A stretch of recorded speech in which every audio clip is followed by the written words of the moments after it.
Hi everybody. So this is the first of a three-part series on laundry. So what I'm going to do is I'm going to show you the washing part, then I'll show you the drying part, which will be a pretty quick one, and then I will do the folding lesson as well. So I am going to start with the washing part, obviously, and let me switch this around. So here's my washing machine, here's my dryer. We'll get to my sweatshirt in a second. So today we are doing darks. Okay, so you should split up your laundry into darks and lights. And let me show you the screen here. So here's the washer, and I know we did a laundry lesson at the laundromat. And I told you it would be far different at home than it would at a laundromat, right? Usually people's home machines are pretty detailed. There's a lot of different parts. So for here, the last time I did laundry, I did sheets. So that's why I have a section here, towels and sheets. Then there's whites and colors. And those are pretty much the ones I use the most. I'll do bulky items sometimes when I'm doing my comforter or big blanket.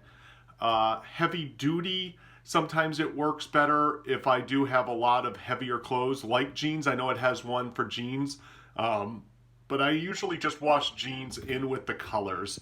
I don't have a lot of casuals or delicates. Those are things that, I just don't wear a lot. And even the active wear, which I do, I put it in with the colors. I think colors, whites, and towels and sheets are pretty much the areas of this washing machine that I use. So also here, it will show you different, so this is the time remaining, right? So it obviously for this is that it's a 35-minute wash cycle.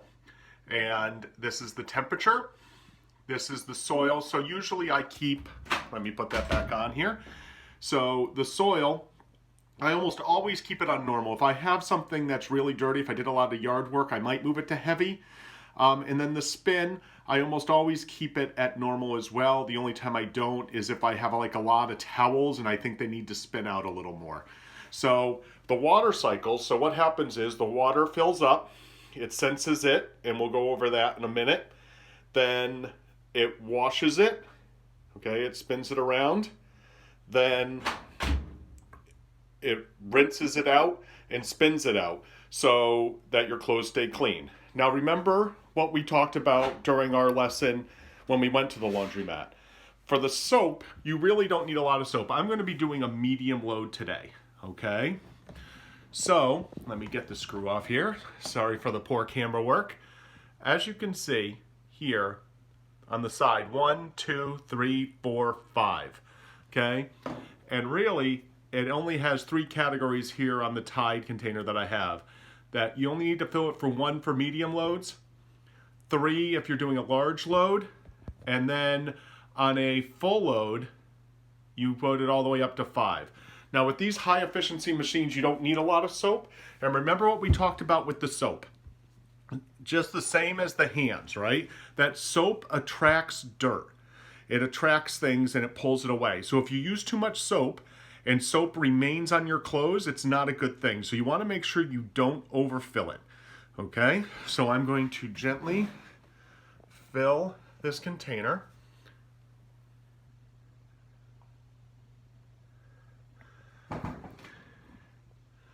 All right. As you can see, it's right at the 1 there, okay?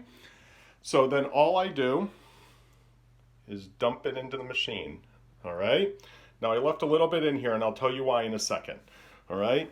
And then all you have to do is take your clothes and you should put them in just a couple at a time, okay?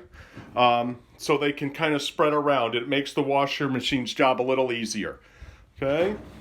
There's some of my jeans I told you about. All right. Good. And so now all the clothes are in except for this sweatshirt.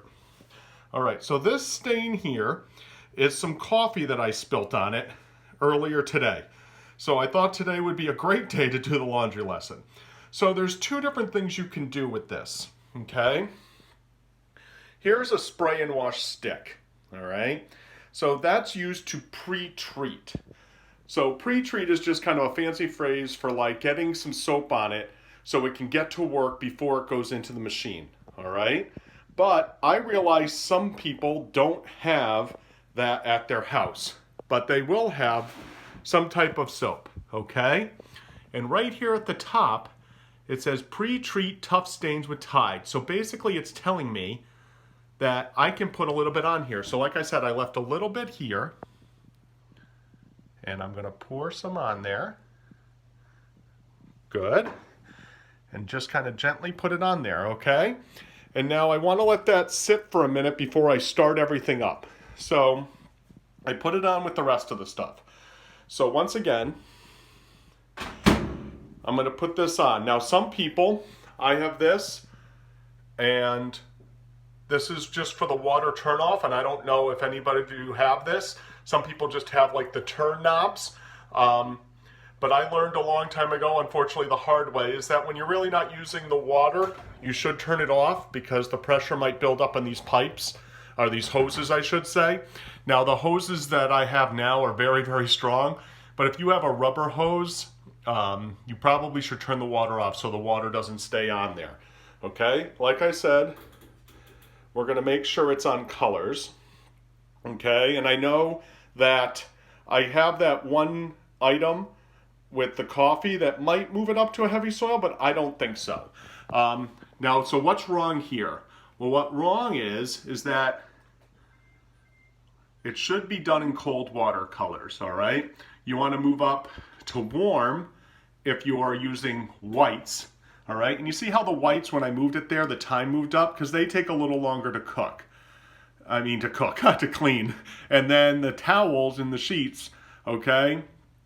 You know, you might want in hot to really get that done. But we're going with cold for the colors, all right? We know it's gonna take 35 minutes. With soil, we're gonna leave it normal. I think the pre-treating will do that because if I move it up to heavy, see now it's 12 more minutes. See how it went to 35 up to 47, that's 12 more minutes. And then if I went to extra heavy, it's another 4 minutes. And obviously the longer it's running, the more energy you're using. So the more money that you're spending, okay? Same with the spin. If I decided I wanted it to spin out more, it's gonna take more energy to do that. It jumped to 45 more minutes. If I did max, it's another 5 minutes of time, okay? I think normal is plenty. We'll be able to do it in 35 minutes. Once again, it's on color. If it was a really full one, okay? So if it was that kind, you can push the deep fill button, it would fill the water up more. Once again, the more water you use, the more energy you're using.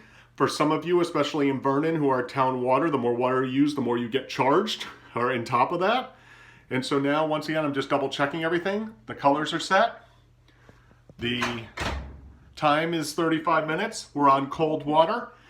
We're putting on normal soil, normal spin. Okay, I know this is kind of a fancy machine. We got it last year. All right, and we're gonna hit the start button. And you can hear it going. Now just quickly, you want to make sure that everything you used gets covered up. Now here, there's a little bit of soap left, but the way this is designed, once you put it on, it'll drip right back into the bottle, all right?